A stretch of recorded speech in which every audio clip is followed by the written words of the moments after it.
एक छोटी सी कहानी से मैं अपनी चर्चा शुरू करना चाहूंगा।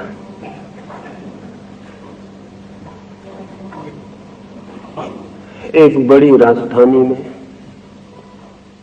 राजमहल के द्वार पर बड़ी भीड़ लगी हुई थी।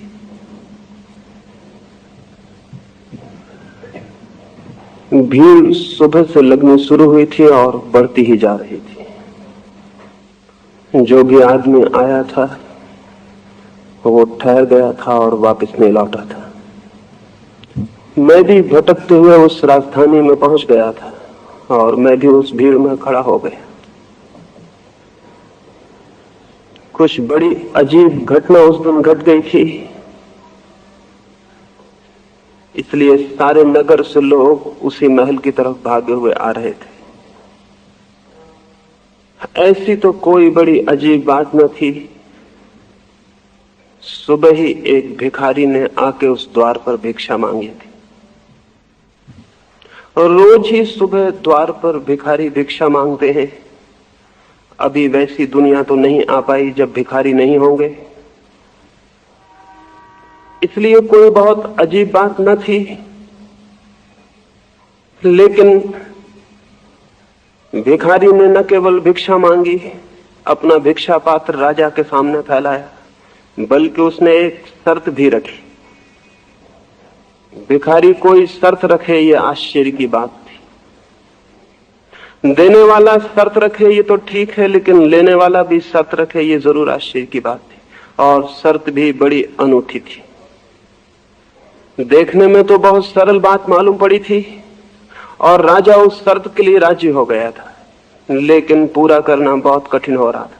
उस भिखारी ने कहा था, मैं एक ही शर्त पर भिक्षा लूंगा और वो शर्त यह है कि मेरा भिक्षा पात्र पूरा भर दिया जाए, मैं अधूरा पात्र लेकर नहीं लौटूंगा। राजा के अहंकार को हंसी आ गई थी और राजा ने कहा था, तुम पागल हो, शायद तुम्हें पता नहीं तुम किसके द्वार पर भिक्षा मांग रहे हो।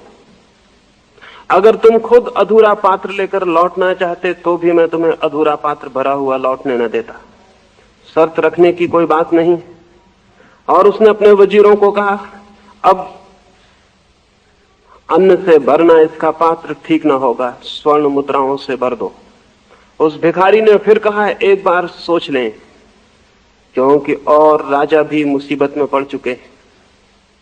ये शर्त मैंने पहली बार नहीं रखी और द्वारों पर भी रखी है और आज तक कोई भी द्वार मेरे पात्र को पूरा नहीं भर सका। राजा हंस पड़ा। बात पर ध्यान देने की उसने जरूरत न समझी और वजीर को कहा कि जाओ स्वर्ण असरफियों से पात्र भर दो। वजीर स्वर्ण असरफियां लाया, उसने वे पात्र में डाली। छोटा सा पात्र था, लेकिन बड़ी अद्भुत घटना घटी। पात्र में गिरते ही वे असरफियां न मालूम कहां विलीन हो गई। पात्र खाली का खाली रह गए और तब भीड़ उस द्वार पर बढ़ने लगी थी। मैं भी उस भीड़ में जाके खड़ा हो गया था। दोपहर हो गई। भिक्षु का छोटा सा पात्र सम्राट की बहुत बड़ी तिजोरियां न भर सकी। सांझ होने लगी। सम्राट की तिजोरियां खाली हो गई, लेकिन भिक्षु का पात्र नहीं भरा।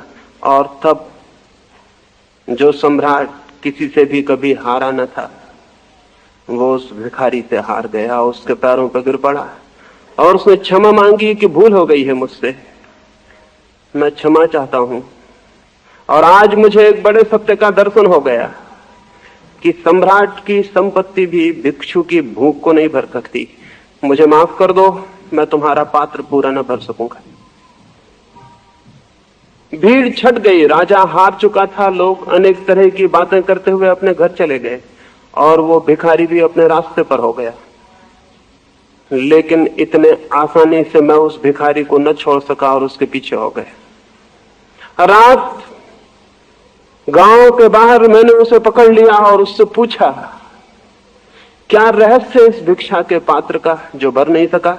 वो भिखारी हंसने लगा और उसने कहा, गांव गांव में गया हूं और न मालूम कितने द्वार पर कितने अहंकार पराजित हो गए, लेकिन तुम पहले आदमी हो जो मेरे पीछे आए हो और भिक्षा कर इस पात्र का रहस्य पूछते हो। मैं इस आदमी की तलाश में था कि कोई मुझसे पूछे, उसी के लिए मैं गांव गांव घूम रहा हूं, लेकिन कोई ये पूछता ही नहीं। इस भिक्षा के पात्र में कोई भी रहस्य नहीं है। और भिक्षा का पात्र उसने मेरे हाथ में दे दिया और उसने कहा, मैं एक मरघट से निकलता था और एक आदमी की खोपड़ी मुझे पड़ी मिल गई, उससे ही मैंने इस पात्र को बना लिया। और जैसा कि सभी जानते हैं, आदमी का मन कभी भरता नहीं, इसलिए ये पात्र भी भरता नहीं। इस कहानी से इसलिए मैं अपनी बात शुरू करना चाहता हूं कि जीवन में सबसे बड़े रहस्यों में से समझने की जो बात है वो यही है, मनुष्य का मन जैसा है वो कभी भी भरने में समर्थ नहीं। मनुष्य की पीड़ा और चिंता और दुख और विषाद इसी तथ्य से पैदा होते हैं। हम उस मन को भरने की कोशिश में हैं जो भरने में स्वभावतः असमर्थ है।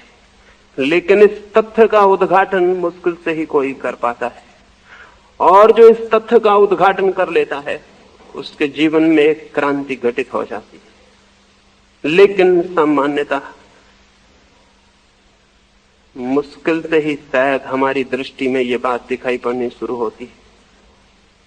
हम मन को भरने की कोशिश करते हैं अनेक अनेक दिशाओं में, धन से और यश से और पद से, महत्वाकांक्षाओं के न मालूम किन किन मार्गों पर चलकर हम उसे भरने की कोशिश करते हैं।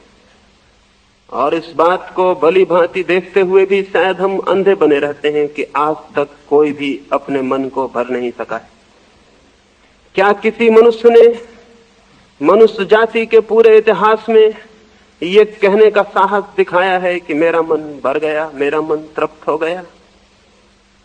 क्या किसी ने लंबे 10,000 वर्षों के ज्ञात इतिहास में ये बात कही है कि मैं मन की पूर्ति पर पहुंच गया, मन की आकांक्षाएं तृप्त हो गई? नहीं, एक भी मनुष्य ऐसा दिखाई नहीं पड़ता। और हर शेष मनुष्य की जीवन कथा मनुष्य के निरंतर खाली रह जाने की खबर देती। सिकंदर की जिस दिन मृत्यु हुई और जिस नगर में उसकी अर्थी निकली, उस दिन एक बहुत अजीब बात लोगों ने देखी। शायद वैसा कभी भी नहीं हुआ था और शायद आगे भी कभी नहीं होगा। सिकंदर की अर्थी को देखने लाखों लोग रास्तों पर खड़े थे। कोई साधारण आदमी न मर गया था, महान सिकंदर की मृत्यु हो गई थी, लेकिन लोग देख के हैरान हुए। उसकी अर्थी बड़ी अजीब थी। अर्थी के बाहर सिकंदर के दोनों हाथ लटके हुए थे और हर कोई पूछने लगा कि ये हाथ अर्थी के बाहर क्यों लटके हुए। सारे नगर में एक ही बात उठ गई। सांझ होते होते पता चला सिकंदर ने मरने के पहले कहा था, मेरे हाथ अर्थी के बाहर लटके रहने देना ताकि हर आदमी देख ले मैं भी खाली हाथ जा रहा हूं, मेरे हाथ भी भरे हुए नहीं। मेरी दौड़, मेरी विजय यात्राएं सब असफल हो गई, हाथ मेरे खाली। किसके हाथ भरे हुए कब गए? ये बात दूसरी है कि हम हाथों को अर्थियों के भीतर छिपा देते हैं ताकि कोई देख न ले कि ये हाथ खाली जा रहे। लेकिन अर्थियों के भीतर छिपाएं या न छिपाएं, हर आदमी की जीवन कथा निरंतर खाली बने रहने की कथा है। ये मन का पात्र भरता नहीं है। ऐसा नहीं है कि धन से नहीं भरता, ऐसा नहीं है कि यश से नहीं भरता, धर्म से भी नहीं भरता, त्याग से भी नहीं भरता। भरना उसका स्वभाव नहीं है। मोक्ष से भी नहीं भरता, परमात्मा से भी नहीं भरता। भरना उसका स्वभाव नहीं। कुछ लोग धन से भरने से ऊब जाते हैं, लेकिन भरने से नहीं ऊब पाते। धन से भरने से ऊब जाते हैं तो सोचते हैं धर्म से भर ले। यश और कीर्ति से ऊब जाते हैं और पाते हैं कि उससे मन नहीं भरता, तो सोचते हैं त्याग और तपश्चर्या से भर ले। लेकिन मन अगर भरने में समर्थ होता तो धन से भी भर जाता और धर्म से भी भर जाता। मन भरने में ही असमर्थ है। मन स्वभावतः भरने में असमर्थ है। कोई बात है जिसकी वजह से मन नहीं भर सकता है, किसी भी चीज से नहीं। और जब तक इस तथ्य को कोई साक्षात नहीं करता है, इस समग्र सत्य को कि मन को भरना ही असंभव है, तब तक किसी मनुष्य के जीवन में कोई क्रांति फलित नहीं हो सकती, तब तक कोई मनुष्य आनंद को उपलब्ध नहीं हो सकता, तब तक कोई मनुष्य धार्मिक नहीं हो सकता। धार्मिक मनुष्य की शुरुआत इस बात से नहीं होती कि धन से छोड़ के हम त्याग से मन को भरने लगे। धन और त्याग दोनों की भाषा एक ही है। धन की भाषा है और धन मिले तो शायद मन भर जाए, उतना मिल जाता है तो पता चलता है मन नहीं भरा। और धन मिले तो शायद मन भर जाए, उतना भी मिल जाता है तो मन नहीं भरता। त्याग की भाषा भी और की ही भाषा है।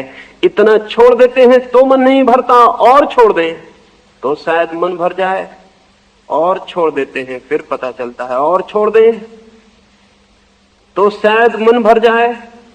पकड़ने और छोड़ने का सवाल नहीं, और की भाषा समान है और भरने की आकांक्षा समान है।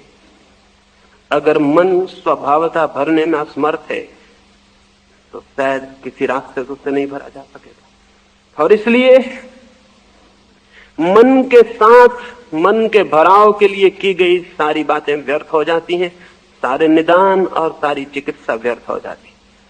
और मनुष्य की जो गहरी चिंता है, जो तनाव है, जो दुख, उसके ऊपर मनुष्य नहीं उठ पाता है।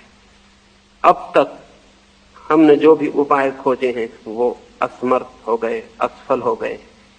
शायद हमने मूल बात नहीं पूछी और इसलिए सारी गड़बड़ हो गई। मैंने सुना है न्यूयॉर्क के एक छोटे से स्कूल में, जहां न्यूयॉर्क के धनपतियों के बच्चे पढ़ते थे, एक छोटे से बच्चे में कुछ अजीब से लक्षण दिखाई पड़ने शुरू हुए। चिंता की बात थी, लक्षण ऐसे थे कि चिंतित हो जाना जरूरी था। उस बच्चे ने इधर कोई 15-20 दिनों से हर चीज काले रंग में रंगना शुरू कर दी थी। वो चित्र बनाता तो काले ही रंग में बनाता, सूरज बनाता तो काले रंग का, गुलाब का फूल बनाता तो काले रंग का, समुद्र बनाता तो काले रंग का, आदमी बनाता तो काले रंग के। उसकी अध्यापिका चिंतित हो गई। काले रंग का इतना मोह भीतर चित्त में किसी गहरी उदासी और दुख की खबर देता था। स्कूल के मनोवैज्ञानिक को खबर की गई, उस बच्चे में ये काले के प्रति इतना मोह, अंधेरे के प्रति इतना आकर्षण शुभ नहीं था, जीवन का सूचक नहीं था, मृत्यु की खबर देता था। चिंता जरूरी थी, उसका इलाज होना जरूरी था।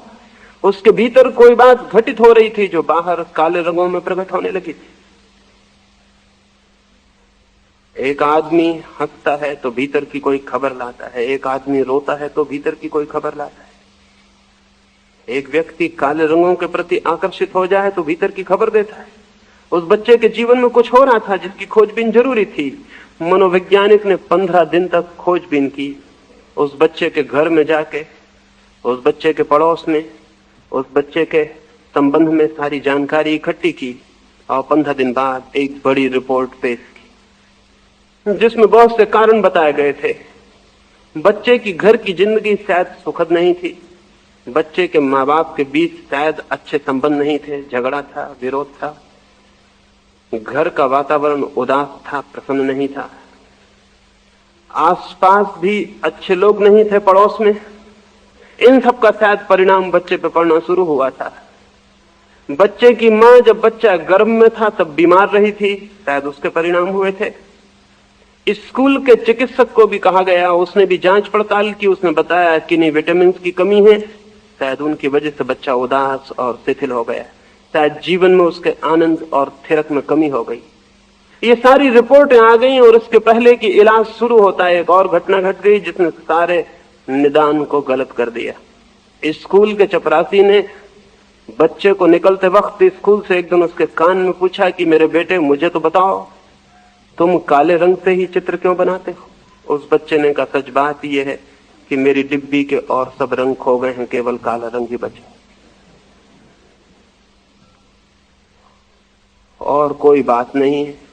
उसे दूसरे रंग दे दिए गए और उसने दूसरे दिन से ही काले रंग में चित्रों का बनाना बंद कर दिया।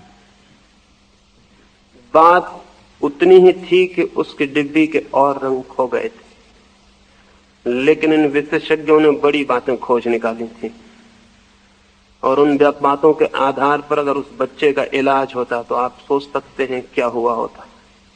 उस बच्चे का बचना मुश्किल हो जाता। वे इलाज खतरनाक सिद्ध होते, क्योंकि जो बीमारी ही न हो उसकी चिकित्सा सिवाय खतरे के और क्या ला सकती।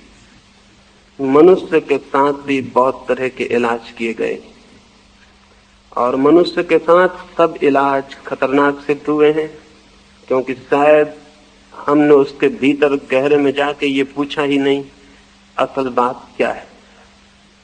आदमी के भीतर हमने ठीक ठीक समस्या को पकड़ने की कोशिश नहीं की है और इलाज शुरू हो गए। 5-6 हजार वर्षों से मनुष्य के सब भांति के इलाज हो रहे हैं, सब तरह के विशेषज्ञ उसकी चिकित्सा कर रहे हैं और सच्चाई यह है कि मनुष्य ज्यादा से ज्यादा बीमार होता जा रहा है, स्वस्थ नहीं हो रहा। सारे धर्मों के इलाज, सारे विशेषज्ञों, सारे पुरोहितों, सारे गुरुओं की चिकित्साएं आदमी को और मरणासन्न किए दे रही हैं और अगर ये इलाज जारी रहे तो शायद आदमी के बचने की बहुत दिन संभावना नहीं। चिकित्सक बहुत हैं और गरीब आदमी उनके बीच फंस गए और शायद हम ये पूछना ही भूल गए हैं एक सीधा सा सवाल कि यह आदमी की सारी बीमारी, आदमी की चिंता और दुख, उसकी बेचैनी, उसकी अशांति कहीं मन के स्वभाव के साथ ही तो संबंधित नहीं। एक मुसलमान फकीर था, एक सुबह एक व्यक्ति ने उससे जाके कहा, मैं ईश्वर को खोजना चाहता हूं, मोक्ष पाना चाहता हूं, कोई रास्ता है? मन मेरा अशांत है, उसे शांत करना चाहता हूं, कोई मार्ग है? उस फकीर ने कहा, अभी तो मैं कुएं पर पानी भरने जा रहा हूं, मेरे साथ आओ। अगर कुएं से वापस लौटते वक्त भी मेरे साथ बने रहे तो शायद मैं कोई रास्ता सुझाऊं। वह आदमी हैरान हुआ कि कुएं से वापस लौटते वक्त ऐसी क्या कठिनाई होने वाली है कि मैं साथ न रहूंगा। वो फकीर के पीछे कुएं की तरफ गया। फकीर अपने घर से एक बाल्टी और एक बड़ा ड्रम लेकर निकला। उस आदमी ने देखा तभी उसे शक हुआ। ड्रम बड़ा अजीब था, उसमें कोई पैंदी न थी, उसमें कोई तलहटी न थी, वो दोनों तरफ से पोला। क्या फकीर इसमें पानी भरने जा रहा? लेकिन बीच में कुछ बोलना ठीक न था। वो कुएं तक गया। फकीर ने वो ड्रम कुएं के पाट पर रखा जिसमें दोनों तरफ पोला था, कोई तलहटी न थी, कोई बॉटम न थी। बाल्टी कुएं में डाली, पानी खींचा और बाल्टी खींच के उस खाली ड्रम में डाली। पानी नीचे से बह गया, ड्रम खाली का खाली रह गया। उसने दोबारा बाल्टी डाली। वो आदमी बहुत साहस करके, बहुत धीरज रख के खड़ा रहा। सोचा है कि मेरा बोलना बीच में ठीक नहीं है क्या? इस आदमी को खुद ये बात दिखाई नहीं पड़ रही होगी कि पानी जिसमें डाला गया है उसमें भर नहीं सकेगा। दूसरी बाल्टी भरी गई और उस फकीर ने उसे भी उस ड्रम में डाल दिया। वो पानी भी बह गया और फकीर तीसरी बाल्टी भरने लगा। उस आदमी का धीरज टूट गया, किसी का भी टूट जाता। उसने फकीर के कंधे पर हाथ रखा और कहा, महानुभाव, ऐसे तो जिंदगी भर भरने से भी ये ड्रम भरने वाला नहीं, कृपा करके देखें तो सही, इस ड्रम में कोई तलहटी नहीं, इसमें कोई पैंदी नहीं, ये पानी भरेगा नहीं। उस फकीर ने कहा, तुमसे किसने सलाह मांगी? तुम मुझसे ज्ञान लेने आए थे या मुझे ज्ञान देने आए हो? उस फकीर ने कहा, अक्सर मैं देखता हूं जो लोग शिष्य बनने आते हैं थोड़ी देर में ही गुरु हो जाते। तुमसे किसने पूछा? बिना मांगे जो आदमी सलाह देता है उससे ज्यादा नासमझ कोई और है। तुमने अपनी नासमझी सिद्ध कर दी। और फिर मुझे इस ड्रम में पानी भरना है तो मैं ड्रम के ऊपर की तरफ आंखें गड़ाए हुए हूं कि जब पानी वहां तक आ जाएगा तो मैं घर चला जाऊंगा। मुझे पैंदी से क्या लेना देना? मैं ऊपर की तरफ देख रहा हूं कि जब पानी भर जाएगा तो ऊपर की कगार तक आ जाएगा, तब मैं उठा के घर ले जाऊंगा।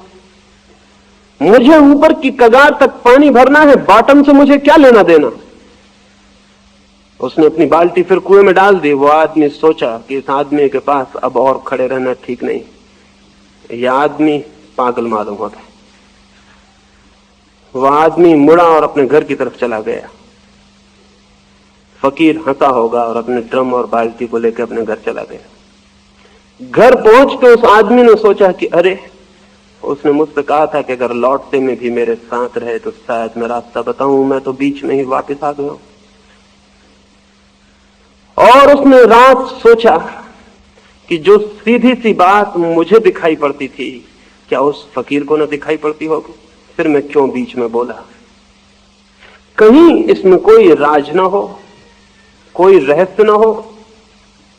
सुबह वो वापस लौटा, फकीर के पास गया और कहा, मैं क्षमा मांगता हूं, मैं ये पूछने आया हूं आप मुझे क्या सिखाना चाहते थे। वो फकीर बोला, तुम आदमी थोड़े समझदार हो, ये मेरी पुरानी तरकीब है ना समझ लोगों से छुटकारा पाने की।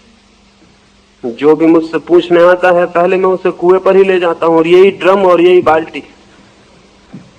अक्सर तो लोग भाग जाते हैं फिर कभी नहीं लौटते, तुम वापस आ गए हो।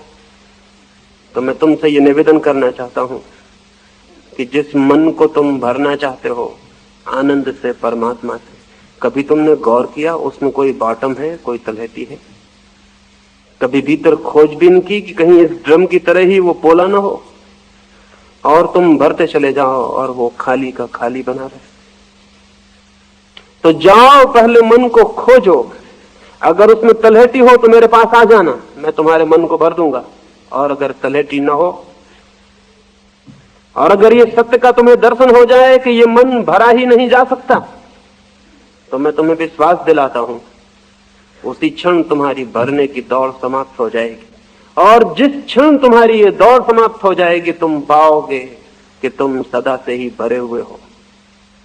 जिस क्षण इस मन से तुम्हारा ये आग्रह छूट जाएगा कि मैं इसे भरूं, उसी क्षण तुम पाओगे कि मन के पीछे कोई मौजूद है जो निरंतर भरा हुआ है, जो कभी खाली ही नहीं।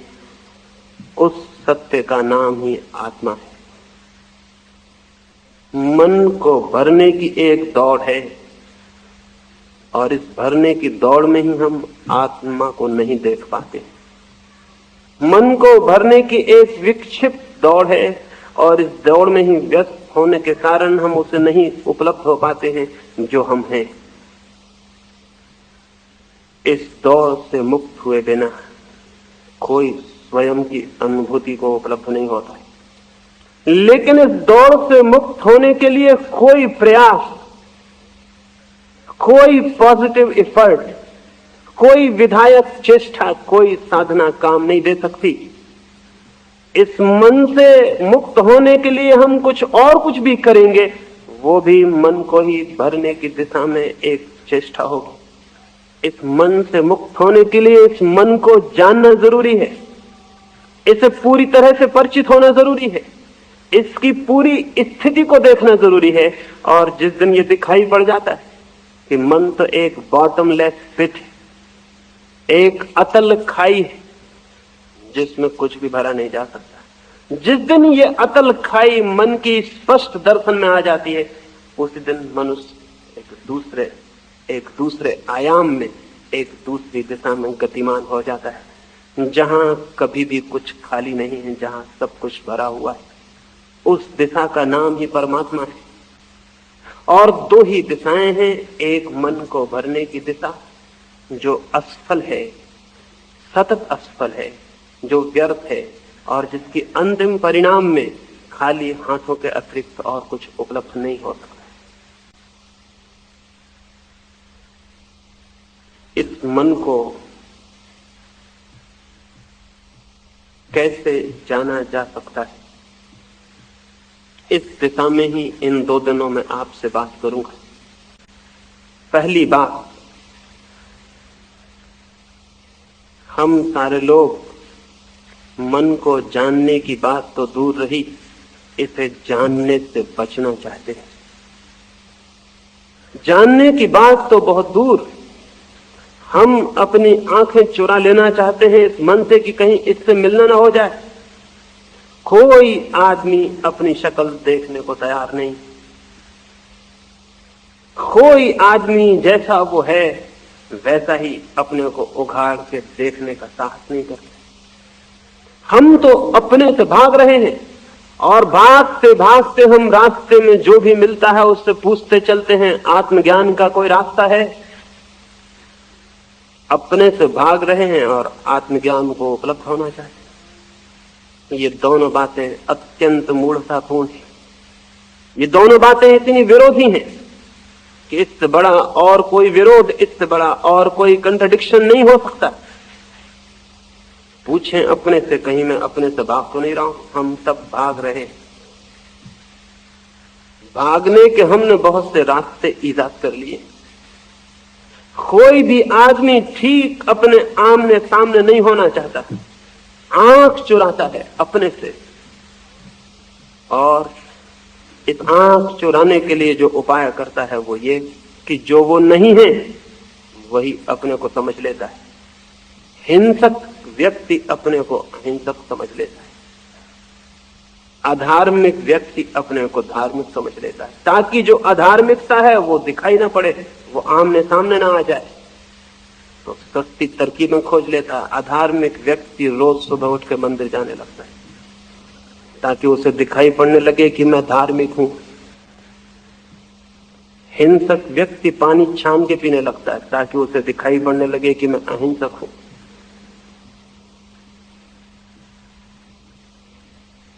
कामुकता से भरा हुआ व्यक्ति ब्रह्मचर्य के व्रत ले लेता है ताकि उसे दिखाई पड़ने लगे कि मैं काम और सेक्स से मुक्त हूं। हम जो हैं उस विरोधी वस्त्र अपने ऊपर ओढ़ लेते हैं। हम जो हैं उससे ठीक उल्टी शक्ल, उससे ठीक उल्टे मुखौटे, उससे ठीक उल्टे वस्त्र हम अपने ऊपर ढांक लेते हैं ताकि दिखाई ना पड़े, ताकि दूसरों की आंखों में तो हम छिप ही जाएं, अपनी आंखों में भी छिप जाएं। एक धोखा चल रहा है, दूसरे के साथ नहीं, अपने साथ। दूसरों के धोखे हमें दिखाई पड़ जाते हैं, लेकिन खुद जो हम अपने को धोखा दे रहे हैं वो दिखाई नहीं पड़ता। मैंने सुना है एक स्कूल में सुबह ही सुबह इस स्कूल का इंस्पेक्टर निरीक्षण करने को आ गया था। वो पहली ही कक्षा में जो उसके सामने पड़ी उसके भीतर गया और उसने जाके तख्ते पर एक सवाल लिखा और विद्यार्थियों से कहा कि तुम में से जो भी 3 विद्यार्थी इस कक्षा में सर्वाधिक कुशल हों वे खड़े हो जाएं और एक के बाद एक आके सवाल को हल करें। आकस्मिक निरीक्षण करने वो स्कूल में आया था। एक विद्यार्थी उठा जो कक्षा में प्रथम था, उसने आके बोर्ड पर सवाल किया, ठीक सवाल किया था, लौट के अपनी जगह जाके बैठ गया। दूसरा विद्यार्थी उठा जो कक्षा में द्वितीय था, उसने भी आके सवाल किया और अपनी जगह जाके बैठ गया। फिर तीसरा विद्यार्थी उठा, लेकिन तीसरा थोड़ा झिझकते हुए बोर्ड के पास आया और सवाल जैसे ही हल करने को था, उस इंस्पेक्टर ने गौर से देखा तो पाया ये तो वही विद्यार्थी है जो पहले भी आया था, पहले बार जो आया था ये वही है। और उसने उसका हाथ पकड़ा और कहा तुम मुझे धोखा दे रहे हो, तुम तो पहली दफा आके सवाल हल कर चुके हो, तीसरा विद्यार्थी कहाँ है? उस विद्यार्थी ने कहा माफ करिए, तीसरा विद्यार्थी आज मौजूद नहीं है, वो क्रिकेट का खेल देखने गया हुआ है और मुझसे कह गया है कि मेरी जगह कोई भी काम हो तो तुम कर देना। इंस्पेक्टर तो आग बबूला हो गया। उसने कहा ये क्या बात है, क्या तुम दूसरे की जगह परीक्षा दोगे, क्या तुम दूसरे की जगह सवाल करोगे? ये मैंने कभी आज तक सुना ही नहीं, हद धोखा चल रहा है। उसने विद्यार्थी को डांटा और कुछ नैतिक शिक्षाओं का उपदेश दिया। ऐसा मौका मिल जाए तो शिक्षा कोई भी देता है, छोड़ता नहीं। और उस विद्यार्थी को डांटने के बाद वो शिक्षक की तरफ मुड़ा जो बोर्ड के पास खड़ा हुआ था और उससे कहा महाशय मैं तो अपरिचित हूं, लेकिन आप तो इस कक्षा से भली भांति परिचित हैं, आप भी खड़े देखते रहे कि ये विद्यार्थी धोखा दे रहा है और आपने मुझसे कुछ कहा नहीं। उस शिक्षक ने आंख नीचे की और कहा, महानुभाव मैं भी इन्हें पहचानता नहीं। वो इंस्पेक्टर तो हैरान हो गया। उसने कहा, आप इस कक्षा के शिक्षक हैं और पहचानते नहीं? उसने कहा, असल बात यह है कि इस कक्षा का शिक्षक क्रिकेट का खेल देखने चला गया और वो मुझसे कह गया है कि जरा मैं उसकी क्लास देख लूं, मैं इस कक्षा का शिक्षक नहीं हूं। तब तो बात और भी बिगड़ गई और इंस्पेक्टर की आंखों से आग निकलने लगी और वो पैर पटकने लगा और चिल्लाने लगा। उसने कहा, तो हद हो गई, ये तो धोखे की हद हो गई। विद्यार्थी धोखा दे तो दे, आप शिक्षक होके भी धोखा दे रहे हैं। और उसने शिक्षक को भी कुछ उपदेश की बातें कही। अंत में जब वो चलने लगा तब उसने कहा, बच्चों, और शिक्षक को कहा, मां से आप भगवान को धन्यवाद दीजिए, नहीं तो आपकी जिंदगी खराब हो जाती, नौकरी पर आंच आ जाती। वो तो अच्छा हुआ कि असली इंस्पेक्टर क्रिकेट का खेल देखने गया। मैं तो उसका दोस्त हूं जो उसकी जगह निरीक्षण करने आ गया।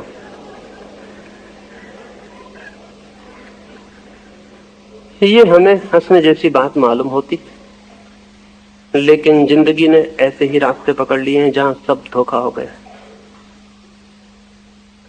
जहां हम सब किसी और की जगह खड़े हुए मालूम हो रहे हैं, जहां हम सब किसी और के चेहरे लगाए हुए हैं, जहां हम सब किसी और के कपड़े पहने हुए हैं, जहां हम सब वहां नहीं है जो हम हैं, बल्कि कहीं और कुछ और दिखलाई दे रहे हैं, दिखलाई देने की कोशिश कर रहे हैं। और इस सारे धोखे में किसी और का नुकसान होता हो या न होता हो, एक बात निश्चित हो जाती है, स्वयं से परिचित होने के सारे रास्ते बंद हो जाते हैं। क्योंकि इस निरंतर धोखाधड़ी में हम ये भूल ही जाते हैं कि हम कौन हैं, वस्तुतः हम कौन हैं। अपने को पहचानने के लिए जो झूठे वस्त्र हमने पहन रखे हैं और झूठी शक्लें बना रखी हैं, उन शक्लों को और वस्त्रों को उतार देना अत्यंत आवश्यक है। इसे ही मैं तपश्चर्या कहता हूं। जो अभिनय हमने ओढ़ रखे हैं उनको अलग कर देना ही तपश्चर्या है। वस्त्र छोड़ के नग्न खड़ा हो जाना बहुत आसान है,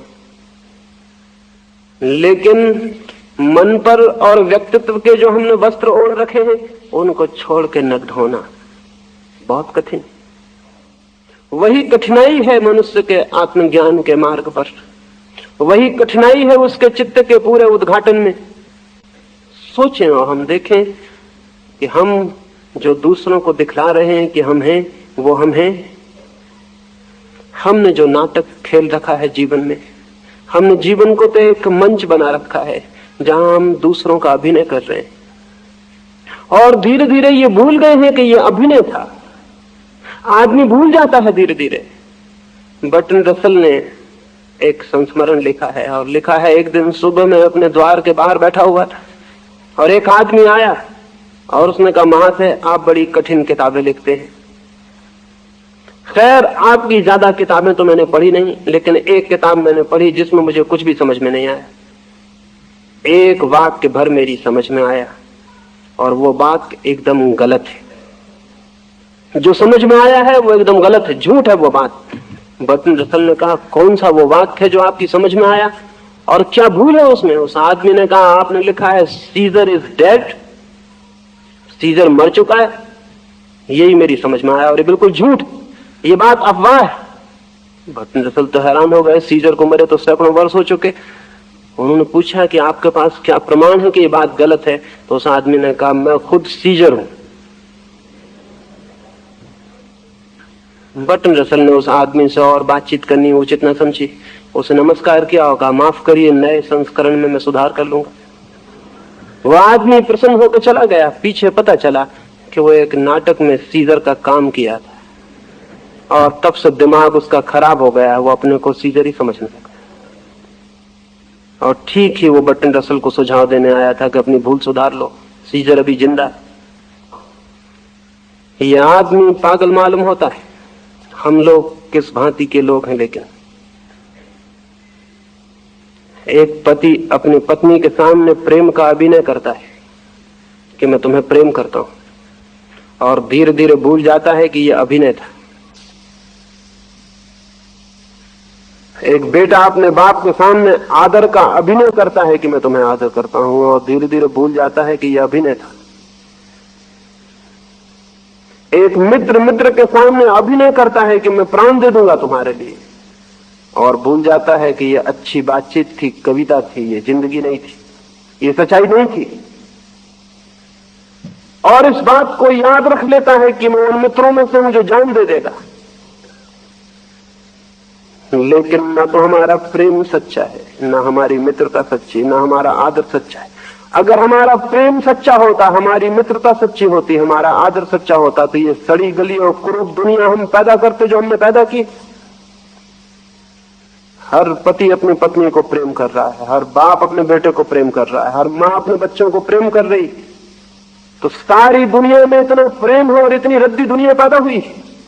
इतने प्रेम से इतनी रद्दी दुनिया पैदा हो सकती थी, इतनी कुरूप, इतनी घृणित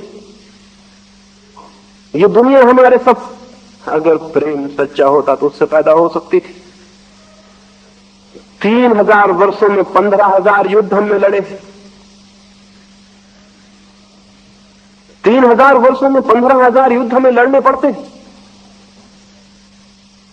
3000 वर्षों में 15,000 युद्ध किस बात की खबर देते हैं? हमारे भीतर प्रेम है या कि घृणा? हमारे भीतर आदर है या कि अपमान? हमारे भीतर मित्रता है या शत्रुता है? अगर कोई भी आदमी आंख खोल के इस दुनिया को देखेगा तो उसे ये शक पैदा हो जाना स्वाभाविक है कि प्रेम की बातें अभिनय होंगी, मित्रता की बातें कविताएं होंगी। अगर वे सच्चाइयां होती तो जिंदगी और होनी चाहिए थी, जैसी वो बिल्कुल नहीं है। कौन इस दुनिया को बना रहा है? हम सारे लोग इस दुनिया को बना रहे हैं। कौन इस समाज का घटक है? हम सारे लोग, और हम सारे लोग तो बहुत प्रेम से भरे हुए लोग। तो फिर इस दुनिया में ये अप्रेम और घृणा और हिंसा कहां से आ जाती? हमारे अतिरिक्त कोई और रास्ता भी है इसके आ जाने का? निश्चित ही असलियत कुछ और होगी, अभिनय हमारा कुछ और है। बड़े व्यापक पैमाने पर दुनिया में जो प्रकट होता है वो हमारी असलियत है, और अपने अपने घर में बैठ के हम जो बातें करते हैं वो अभिनय है। जिसे हम कहते हैं कि मुझे तुमसे प्रेम है, क्या उस सच में हमें प्रेम है? क्या हमने कभी भी उसका मंगल और कल्याण चाहा है? क्या उस प्रेम में भी हमारी ईर्ष्या और घृणा सम्मिलित नहीं है? क्या जिसे हम प्रेम करते हैं उसकी गर्दन पर भी हमने फंदे नहीं डाल दिए हैं? क्या उसको भी हमने घर की दीवालों में बंद नहीं कर दिया है? क्या हमने उसके ऊपर भी शिक्षे और ताले नहीं चढ़ दिए? जिसको हमने प्रेम किया है, क्या उसको भी हमने अपना पोजीशन, अपनी संपत्ति नहीं बना लिया है? क्या कोई व्यक्ति प्रेम करता है और प्रेम को संपत्ति बना सकता है? क्या कोई प्रेम करता है और प्रेम करके किसी का मालिक बन सकता है? क्या कोई प्रेम करता है और किसी के लिए बंधन खड़े कर सकता है? क्या कोई प्रेम करता है और ईर्ष्या से भी भरा हुआ हो सकता है? प्रेम के लिए ये सब असंभव है। इसलिए प्रेम तो हमारा अभिनय है, सच्चाइयां हमारी बहुत दूसरी। मैंने सुना है एक घर में एक मां और बेटी दोनों को ही रात में उठ के चलने की बीमारी थी। एक रात मां उठी और अपने मकान के पीछे बगिया में चली गई। आधी रात होगी, उसके पीछे ही उसकी लड़की भी उठी और बगिया में चली गई। मां ने लड़की को देखते ही कहा, वो नींद में थी, लड़की को देखते ही उसका चित्त क्रोध और ईर्ष्या से भर गया और उसने कहा, इस दुष्ट के कारण ही मेरा सारा यौवन नष्ट हो गया, इसी ने मेरी सारी जवानी छीन ली, मन होता है इसकी गर्दन दबा दूं। और उस लड़की ने उस बूढ़ी को देखते ही कहा, वो भी नींद में थी, कि इस बूढ़ी औरत के कारण ही मेरा जीवन एक कष्ट और कारागृह बन गया है, मेरी हर खुशी में ये बाधा बन गई। परमात्मा करे ये उठ जाए तो मेरे रास्ते के सारे कांटे दूर हो जाए। लेकिन ये बातें दोनों ने नींद में कही थी, क्योंकि जाग के तो सच्ची बातें कोई भी कहता नहीं। तभी मुर्गे ने बांध दी और उन दोनों की नींद खुल गई। और उस लड़की ने अपनी माँ को देखा जाग के और कहा, माँ, इस सर्दी में तुम बाहर और साल भी भीतर छोड़ आई, अगर सर्दी लग जाए तो। और उस माँ ने कहा, बेटी तू इतनी जल्दी उठाई, चल वापस सो जा, अभी तो 2 घंटे हैं। फिर जल्दी उठाती इसलिए तो दिन भर थकान मालूम पड़ती। वे एक दूसरे के गले में हाथ डाल के घर में वापस लौट गई और सो गई। नींद में उन्होंने जो कहा था वो, और जाग के उन्होंने जो कहा वो, इन दोनों में तो जमीन आसमान का फर्क है। लेकिन सच्चाई क्या है, जो जाग कर कहा वो या जो नींद में कहा वो? नींद में तो झूठ बोलने का कोई कारण ही न था, जागने में झूठ बोलने के कारण है। क्योंकि जागने में सब सोच विचार आ गया कि क्या कहना ठीक है और क्या नहीं, और जागने में ख्याल आ गया कि कौन माँ है और कौन बेटी, और जागने में सारा शिष्टाचार, और जागने में सारी बातें ख्याल में आ गई, और उन ख्याल में आई हुई बातों से जो पैदा हुआ वो झूठा है, वो अभिनय। नींद में तो सच्चाइयां खुल गई थी। आदमी की सच्चाइयां उसके सपनों में ज्यादा खुल जाती हैं बजाय उसके जागने के। और एक आदमी अगर नशा करके खड़ा हो जाए तो ज्यादा सच्चाई से वही होता है जो वो है। वो गालियां बकने लगता है, वही आदमी जो भजन गा रहा था नशा करके गालियां बकने लगता है। नशे में कोई ताकत हो सकती है कि भीतर गालियां पैदा कर दे? नहीं, लेकिन भीतर गालियां भरी थी, भजन ऊपर थे, और नशे ने सारा बोध छीन लिया। भीतर जो भरा था वो निकलना शुरू हो गया। दिन में हम जागे हैं, रात हम सो गए हैं, होश खो गया। सपने में जो सच्चाइयां थी वो प्रकट होने लगी। आप खुद अपने भीतर अगर थोड़ी खोजबीन करेंगे तो बहुत डर जाएंगे, कहीं मेरे भीतर ये जो सब छिपा है लोगों को पता न चल जाए, कहीं ये उघड़ न जाए, कहीं कोई इसमें झांक न ले। इसलिए जो हमारे भीतर छिपा है हम उसके ऊपर दीवार पर दीवारें खड़ी करते चले जाते हैं, ताकि उसका किसी को पता न लगे, ताकि वो छिपा रहे, ताकि कोई उसमें झांक न ले। हमारा निकटतम मित्र भी हमारा इतना निकट नहीं होता कि हम उसे अपने भीतर झांकने दें। और तब धीरे धीरे डर से और भय से हम भी अपने भीतर झांकना बंद कर देते हैं। और फिर हम पूछते हैं, आत्मज्ञान कैसे हो, सत्य कैसे मिले, परमात्मा के दर्शन कैसे हो? जो अपने ही दर्शन करने को राजी नहीं है वो और किस सत्य के दर्शन करने की आकांक्षा कर सकता है? या उसकी आकांक्षा में कितनी सच्चाई हो सकती, कितनी उत्कंठा हो सकती? मनुष्य के समक्ष मनुष्य का मन जैसा है, क्रोध, हिंसा और ईर्ष्या जो कुछ भी है उसे बहुत सरलता से वैसा ही जानना जरूरी है। सारे वस्त्र ओढ़े हुए उतार देने जरूरी है, नग्न चित्त के समक्ष खड़ा होना जरूरी है। ये तो पहली बात है कि हम अपने से बचना बंद कर दें। अगर किसी भी दिन हमें जीवन की गहराइयों में उतरना हो और किसी भी दिन हमें जीवन के अर्थ और अभिप्राय को जानना हो और किसी भी दिन हमें जीवन में छिपे सौंदर्य और आनंद की अनुभूति करनी हो, तो अपने आप से पलायन बंद कर देना होगा, अपने आप से भागना बंद कर देना होगा।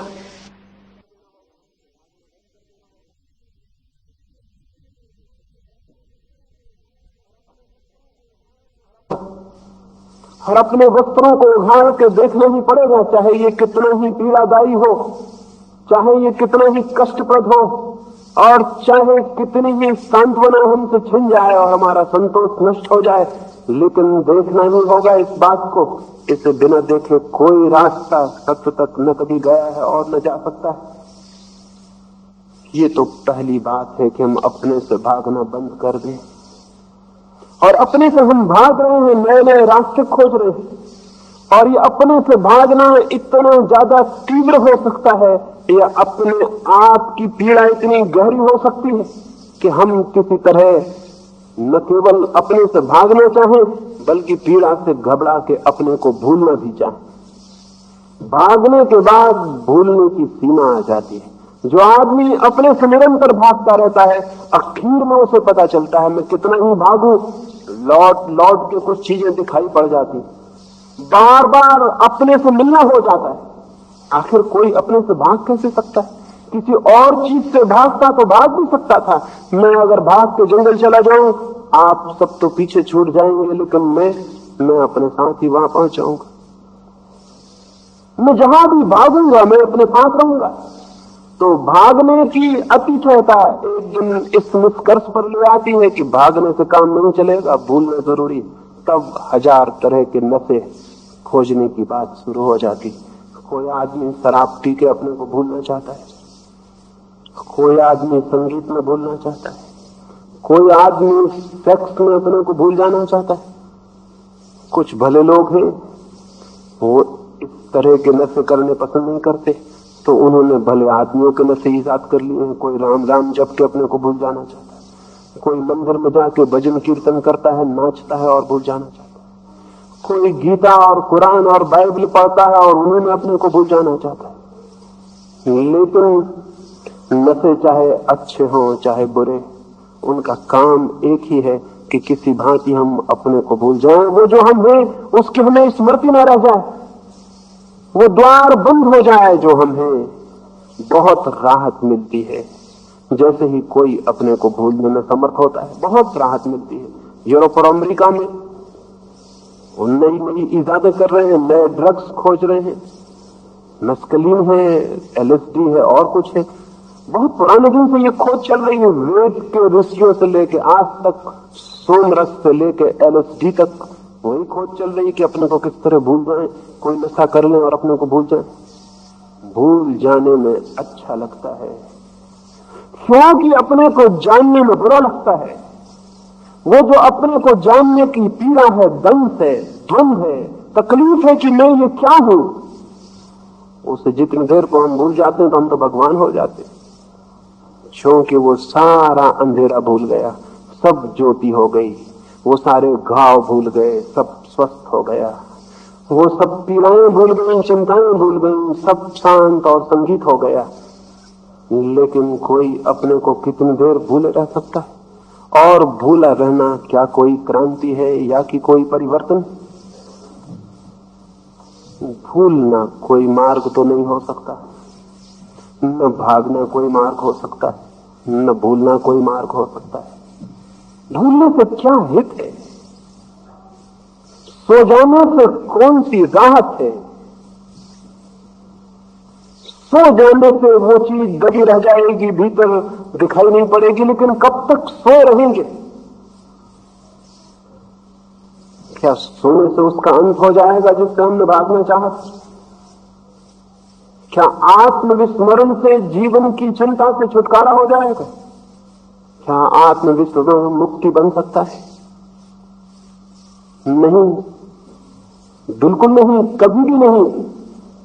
बल्कि जितनी देर आत्मविस्मरण में बीतता है उतना जीवन व्यर्थ हो जाता है, उतना अवसर खो जाता है जिसमें हम अपने को जान लेते और शायद बदल लेते, उतना अवसर अपने हाथ से हम खो देते, उतना अवसर हमारे हाथ से व्यर्थ बीत जाता है। उतनी शक्ति और क्षमता जो हमने अपने को बुलाने में लगाई, काश हम अपने को जगाने में लगाते तो जिंदगी और हो सकती थी, जिंदगी कुछ और हो सकती थी, बात कुछ और हो सकती थी। लेकिन हमने अपने को बुलाने में लगाया। एक आदमी के पैर में फोड़ा हो और वो नशा करके भूल जाए, एक आदमी के सिर में दर्द हो और वो अफीम खा के सो जाए, और एक आदमी के जिंदगी में चिंता हो, पीड़ा हो, परेशानी हो और वो भजन करता रहे और भूल जाए। क्या है इससे कोई पीड़ा, इससे कोई दुख, इससे कोई बीमारी का अंत होता है? नहीं, उसका तो कोई अंत कैसे होगा? उसका अंत तो उसके साक्षात से हो सकता है, उसके मुकाबले से हो सकता है, उसके निकट जानने से, उसे पहचानने से हो सकता है। ज्ञान के अतिरिक्त मनुष्य के जीवन की चिंता और दुख से कोई छुटकारा नहीं।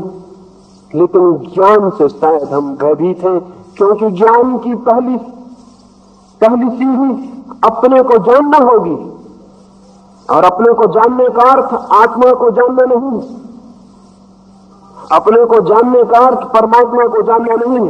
अपने को जानने का पहला और सीधा अर्थ अपने चित्त को, अपने मन को जानना है। मन से मन शांत हो जाए, समाप्त हो जाए, मन विलीन हो जाए, तो जो जाना जाएगा वो है आत्मा। मन के रहते, मन की इस दौड़ और आकांक्षा में डूबे रहते उससे कोई परिचय नहीं हो सकता। जैसे समुद्र में तूफान हो और सारी समुद्र की छाती लहरों से भरी हो, तो उन लहरों में डूबे समुद्र को, उस समुद्र की शांति को, उस समुद्र के अथाह गहराई को देखना और जानना असंभव है। शांत हो जाएं लहरें तो वो समुद्र सामने आएगा, शांत और गहरा अथाह। लेकिन लहरों के तूफान में तो उसका कोई दर्शन नहीं हो सकता। मन का तूफान है, विचार का तूफान है, चिंता का तूफान है, बहुत लहरें हैं। तो उन लहरों के नीचे छिपी आत्मा के सागर से कोई मिलन नहीं हो सकता। इन लहरों को जानना ही होगा। इन लहरों को जान के इनके विलीन होने पर ही पीछे छिपे सागर की अनुभूति हो सकती। तो पहला कदम बहुत नकारात्मक है, और वो ये कि अपने से भागना बंद करें। लेकिन पहले तो ये समझ लें कि हम अपने से भाग रहे हैं। आमतौर से तो हम समझते हैं मैं भाग कर रहा हूं अपने से, लेकिन हम भाग रहे हैं। इस तथ्य को मेरे कहने से नहीं, अपने भीतर अपनी जिंदगी में खोजने से ही देखा जा सकता है। सुबह से सांझ तक हम भाग रहे हैं। जो हम हैं न हम जानना चाहते हैं और न दूसरे को जानने देना चाहते हैं कि हम क्या हैं। और हम रोज रोज नई तस्वीरें और रोज रोज नए चित्र गढ़ लेते हैं और नए कपड़े बना लेते हैं और बढ़ते जाते हैं, कपड़ों से डूबते जाते हैं, धीरे धीरे खो जाते हैं, कपड़े ही रह जाते हैं और हमारा कोई पता नहीं रह जाता कि हम कहां हैं। अगर हमारे कपड़े कोई छीन ले एकदम, तो शायद हम पहचान भी न पाए कि हम कौन, हम क्या हैं। जो बातें हमने दूसरों को दिखाई हैं, अगर हमारी सारी पहुंच दी जाए, छीन ली जाए, तो हम नग्न खड़े रह जाएं और पहचानना मुश्किल हो जाए कि मैं कौन हूं। मैंने सुना है एक भिखारी औरत एक संध्या एक मेले से भीख मांग के वापस लौट रही थी। दिन भर थक गई थी, बूढ़ी औरत थी,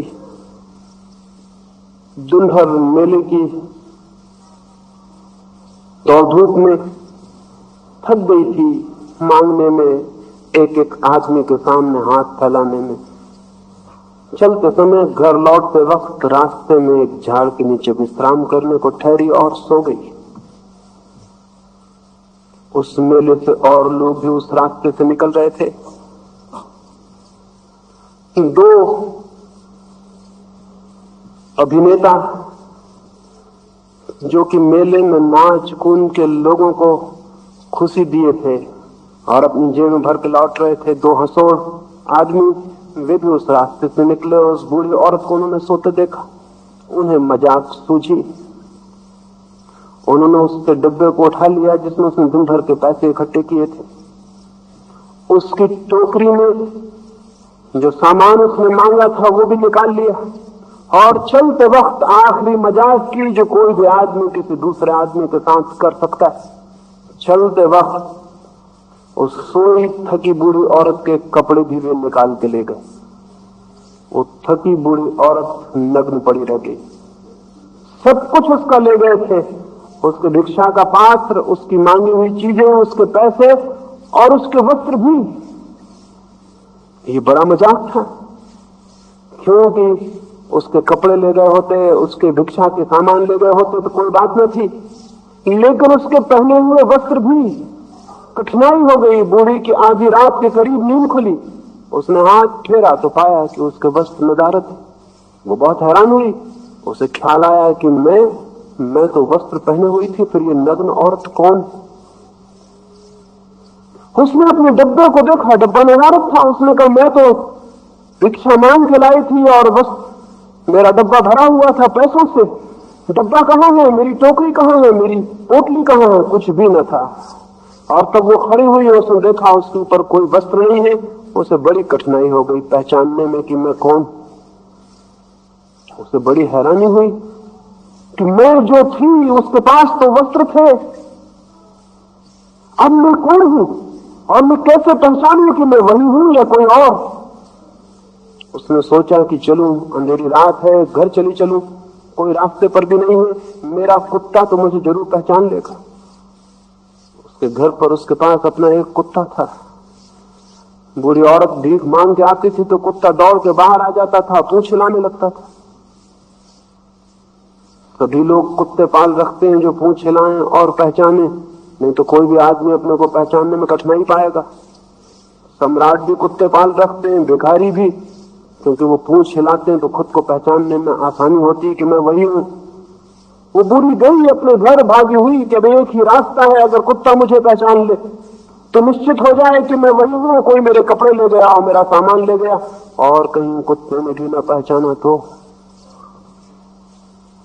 वो डरी हुई थी, लेकिन एक ही उपाय था, वो घर गई और जैसा कि आप समझ सकते हैं कुत्ता नहीं पहचान सका, क्योंकि नंगी बूढ़ी उसने कभी देखी नहीं थी। कुत्ता बजाय इसके कि पूंछ हिलाता जोर से भौंकने लगा, एक अपरिचित, और वो बूढ़ी घबरा गई। उसने कहा अब तो बड़ी कठिनाई हो गई, कुत्ता भी नहीं पहचानता है कि मैं कौन। मुझे पता नहीं इसके आगे क्या हुआ, उस बूढ़ी ने क्या रास्ता खोजा और कैसे वो अपने को पहचान पाई।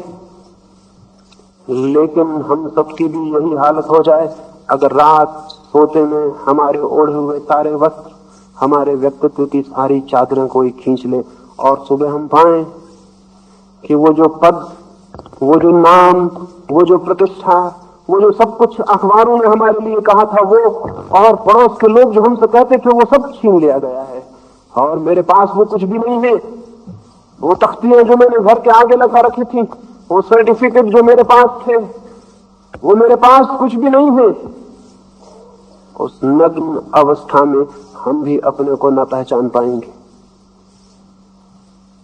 हम अपने को पहचानते ही नहीं, दूसरे लोग हमें पहचानते हैं, इसी से हम अपने को पहचानने लगते।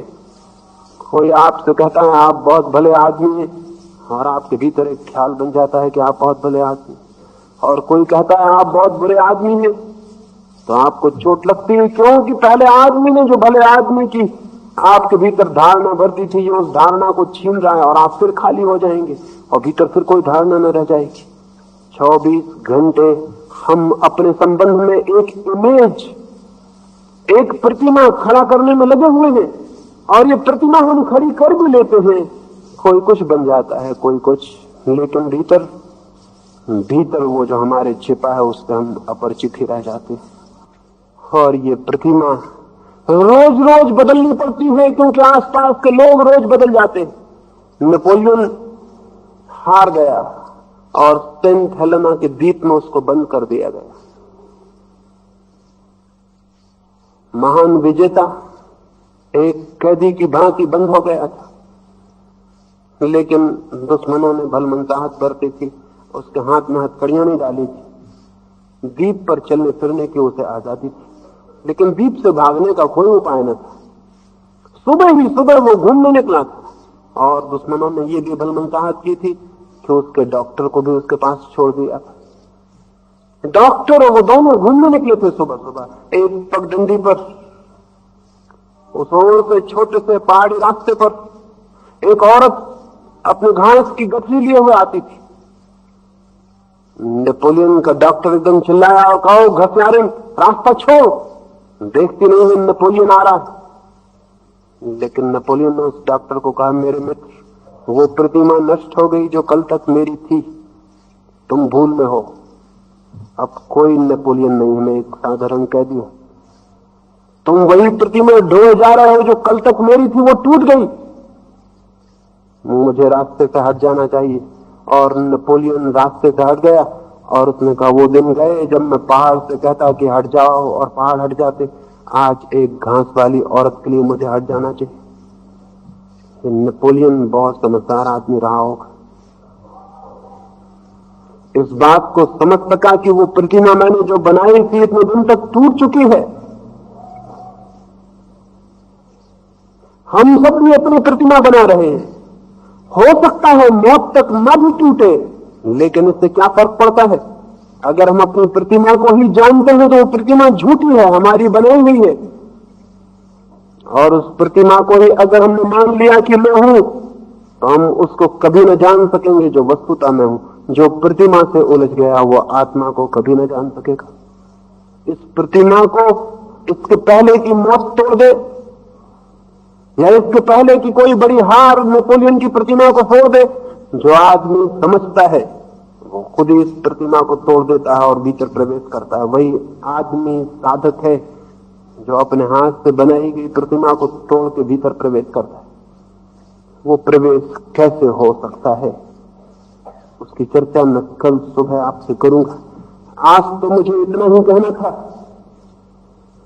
कि हमने एक झूठी प्रतिमा अपने बाबत खड़ी कर ली है, एक फॉल्स इमेज हमने बना लिया है। कोई वजह है, कोई कारण है कि हमने ये बना लिया। आत्मज्ञान का जो अभाव है उसको भरने के लिए हमने एक झूठी प्रतिमा बना ली और उसी को मान लिया है कि मैं हूं। इस प्रतिमा के भीतर बिल्कुल उल्टी हमारे चित्त की स्थिति है। हमने ऊपर फूल चिपका लिए, भीतर दुर्गंध भरी है। हमने ऊपर रोशनी कर लिए, भीतर अंधेरा भरा है। और उस अंधेरे से हम डरते हैं कहीं उसका हमें पता ना चल जाए, क्योंकि उसका पता इस प्रतिमा की हत्या हो जाएगी, ये प्रतिमा टूट जाएगी अगर उसका हमें पता चल गया। लेकिन गुजरना ही पड़ता है इस रास्ते से उस प्रतिमा को तोड़ने के, अन्यथा कोई फिर और गहरे और भीतर नहीं जा सकता, फिर वो अपने से बाहर ही घूमता हुआ रह जाता है। और हम सब ने इतनी सुरक्षा कर ली इस प्रतिमा में कि इसमें कोई दरवाजा भी नहीं छोड़ते हैं कि कहीं हम भीतर जा सके, क्योंकि वो दरवाजे से कोई दूसरा भी भीतर जा सकता है और कहीं वो भीतर हमारे जाके देख ले। तो हमने सब तरह की सिक्योरिटी कर ली है, प्रतिमा को सब तरफ से बंद कर दिया है, अपने चारों तरफ खोल खड़ी कर ली है और उसके भीतर हम बंद हो गए। एक सम्राट ने एक महल बनाया था, उस महल की दूर दूर तक चर्चा हुई और दूर दूर के सम्राट उसे देखने आए। महल बहुत अद्भुत था, इतना सुरक्षित महल कभी भी नहीं बनाया गया था। पड़ोस का एक सम्राट उसे देखने आया। महल के मालिक ने एक एक महल का कोना कोना दिखलाया। सम्राट चकित हुआ, इतना सुरक्षित था वो कि चोर उसमें घुस ना सकते थे, दुश्मन उसमें प्रवेश ना कर सकते थे। एक ही दरवाजा था उस महल में, ताकि कोई भीतर ना आ सके, ताकि भीतर से कोई अनजान अपरिचित बाहर न जा सके। द्वार पर सख्त पहरा था। लौटते वक्त पड़ोसी सम्राट ने प्रशंसा की और कहा, बहुत सुंदर महल बनाया, बहुत सुरक्षित, मैं भी कोशिश करूंगा एक ऐसे महल को बनाने की। एक भिखारी द्वार पर खड़ा था, वो ये सुन के हंस पड़ा। मकान के मालिक ने पूछा, क्यों हंस पड़े हो, क्या बात है, कोई भूल है मेरे महल में? उस भिखारी ने कहा, एक भूल, इसमें ये एक दरवाजा है, ये भूल, ये दरवाजा भी नहीं होना चाहिए। इससे कोई और आ सके या न आ सके, मौत इस दरवाजे से भीतर आ जाएगी और तुम असुरक्षित हो। भीतर बंद हो जाओ, ये दरवाजा भी बंद कर लो, तुम पूरी तरह सुरक्षित हो जाओ। कब्र में ही आदमी पूरी तरह सुरक्षित हो सकता है। इसलिए उल्टा भी सच है, जो आदमी पूरी तरह सुरक्षित हो जाता है वो कब्र में बंद हो जाता है। और हम सब ने अपनी अपनी कब्र बना ली है, अपनी अपनी प्रतिमाएं में, अपने अपने झूठे रूप में हमने अपनी अपनी कब्र बना ली, उसके भीतर हम सुरक्षित हो गए। ये सुरक्षा मौत है और इस मौत से बेचैनी और घबराहट पैदा होती। इस सुरक्षा से बाहर निकलने का मन होता है, स्वतंत्रता की आकांक्षा होती है, चिंता होती है, अशांति पैदा होती है। तब हम पूछते हैं कि हम शांत कैसे हो जाएं। हम मुक्त कैसे हो जाएं? अमुक्ति हमने बना ली है, बंधन हमने खड़े कर लिए, दीवारें हमने बना ली है, कब्र हमने खड़ी कर ली, और हम पूछ रहे हैं सारी दुनिया में कि हम मुक्त कैसे हो जाएं। कौन करेगा मुक्त आपको? कोई तीर्थंकर करेगा, कोई अवतार करेगा, कोई बुद्ध करेंगे, कोई गुरु करेगा, कोई किसी को मुक्त नहीं कर सकता। आप तो अपनी दीवारें खड़ी कर रहे हैं और चिल्लाते हैं कि हमें मुक्त होना। कृपा करें, पहचाने आप अपनी अमुक्ति खुद हैं, और जिस दिन आपको ये दिखाई पड़ जाएगा कि आपकी सुरक्षा भी आपका बंधन और कारागृह बन गई है, अपनी सुरक्षा में खड़ी की गई अपनी ही प्रतिमा हमारी मृत्यु बन गई है, उसी दिन इस प्रतिमा को तोड़ देना क्षण भर का काम होगा। आप इसको बनाते हैं इसलिए ये है, जिस दिन आप नहीं बनाते हैं उसी दिन ये विलीन हो जाती है। इसकी अपनी कोई सामर्थ्य और शक्ति नहीं। अमुक्ति मनुष्य का अपना सृजन, और जिस दिन वो इसका सृजन बंद कर देता है उसी क्षण मुक्त हो जाता है। और जो मुक्त है उसके लिए न कोई दुख है न कोई पीड़ा है, उसके लिए शाश्वत आनंद के अमृत के द्वार खुल जाते हैं, और उस आनंद में वो जिसे पहचानता है वही परमात्मा है। तब सब तरफ परमात्मा ही शेष रह जाता है। जब तक हम अपने कारागृह में बंद हैं तब तक हमारे भीतर भी परमात्मा नहीं है, और जिस दिन हम अपने कारागृह को तोड़कर मुक्त हो जाते हैं उसी दिन सब तरफ भीतर और बाहर वही है, केवल वही है, केवल परमात्मा ही है। उसे जो जान लेता है वो धन्य है, वो कृतार्थ हो जाता है। जो उससे अपरिचित रह जाता है उसका जीवन एक दुख की कथा है, उसका जीवन एक लंबी मृत्यु है, उसका जीवन एक अंधकारपूर्ण रात्रि है, उसके जीवन में जीवन जैसा कुछ भी नहीं। कैसे इस बंधन से जो हमारा ही निर्मित है छुटकारा हो सकता है, उसकी बात कल सुबह मैं आपसे करूंगा। मेरी बातों को इतनी शांति और प्रेम से सुना, उसके लिए बहुत बहुत अनुग्रहित हूं, और अंत में सबके भीतर बैठे परमात्मा को प्रणाम करता हूं। मेरे प्रणाम स्वीकार करें।